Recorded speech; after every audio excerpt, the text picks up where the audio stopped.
আসসালামু আলাইকুম।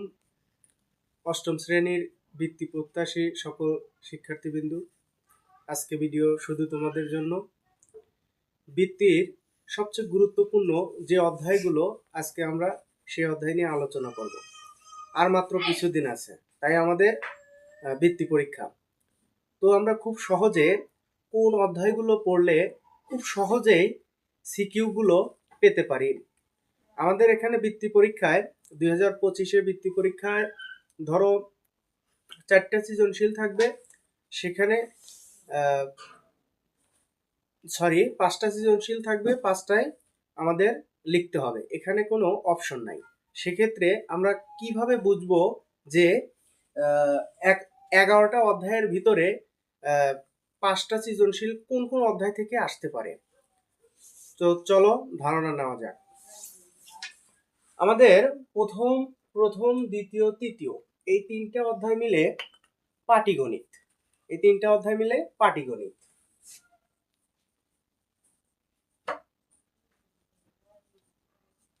এবং চতুর্থ, পঞ্চম, ষষ্ঠ, সপ্তম এই 4টে অধ্যায় মিলে আমাদের বীজগণিত।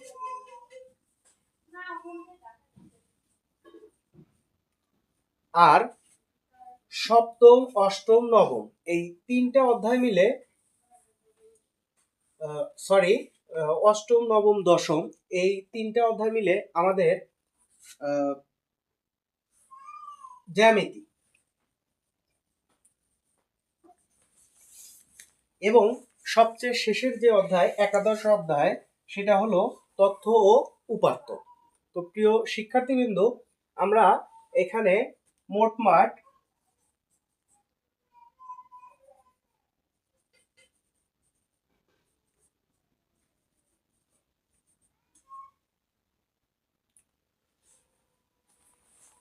আমরা দেখতে পাচ্ছি 11টা অধ্যায়কে আমরা 4টে অংশে বিভক্ত করতে পারি। যেহেতু আমাদের 5টা সৃজনশীল আসবে, সিকিউ আসবে, সেক্ষেত্রে আমরা খুব সহজেই বলতে পারি এখানে গুরুত্বপূর্ণ অধ্যায় বলতে মুনাফা এবং পরিমাপ। সেটটা খুব সহজ, প্যাটার্নটা খুব সহজ, কিন্তু মুনাফা পরিমাপ তার থেকে একটু গুরুত্বপূর্ণ। সেক্ষেত্রে যদি ধরো মুনাফাতে ক খ আসলো, তোমার পরিমাপে গ আসতে পারে। তো আমরা যদি গুরুত্বপূর্ণ ধরি, সেক্ষেত্রে আমাদের মুনাফাটা 30টা। গুরুত্বের দিক থেকে দ্বিতীয় অধ্যায়টা পাটিগণিত থেকে খুবই গুরুত্বপূর্ণ, এবং এটা তার থেকে অল্প গুরুত্ব। দুইটা কম্বিনেশন করে আমাদের সৃজনশীলটা আসতে পারে। আর পাটিগণিত থেকে আমরা একটা সৃজনশীল শিওর আসবে, একটাই আসবে, সম্ভাবনা করাই যায় পাটিগণিত থেকে একটা সৃজনশীল আসবে। এবং বীজগণিতের 4টি অধ্যায় রয়েছে, তার ভিতরে দেখো বীজগণিতীয় সূত্রাবলী প্রয়োগ, বীজগণিতীয় ভগ্নাংশ, সরল সহ সমীকরণ, সেট, এই 4টে অধ্যায়ের ভিতরে আমরা 2টি সৃজনশীল সিকিউ আমরা আশা করতে পারি। সেক্ষেত্রে সরল সহ সমীকরণ,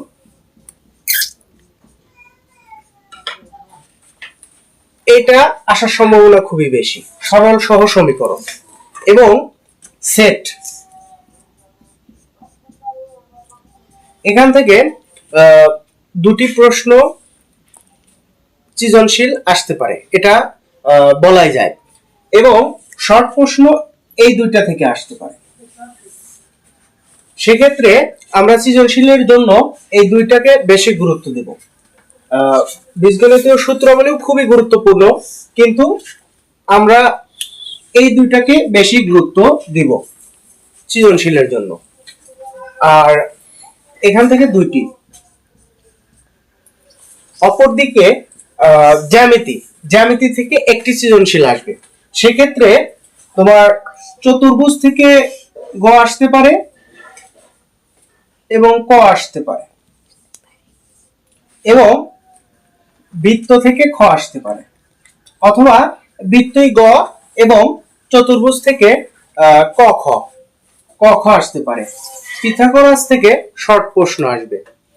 সেক্ষেত্রে আমরা এই দুইটা অধ্যায় মিলে একটি সৃজনশীল আসবে, চতুর্ভুজ থেকে ক খ এবং বৃত্ত থেকে গ, অথবা চতুর্ভুজ থেকে ক গ এবং বৃত্ত থেকে খ। শর্ট প্রশ্নের জন্য আমরা পিথাগোরাসের উপপাদ্যটা ভালো করে পড়ে নেব।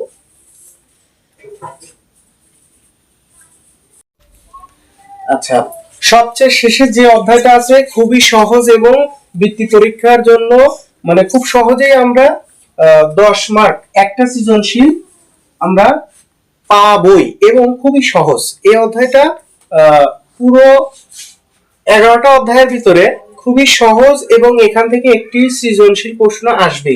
সেক্ষেত্রে আমরা এখানে একটি ধরতে পারি।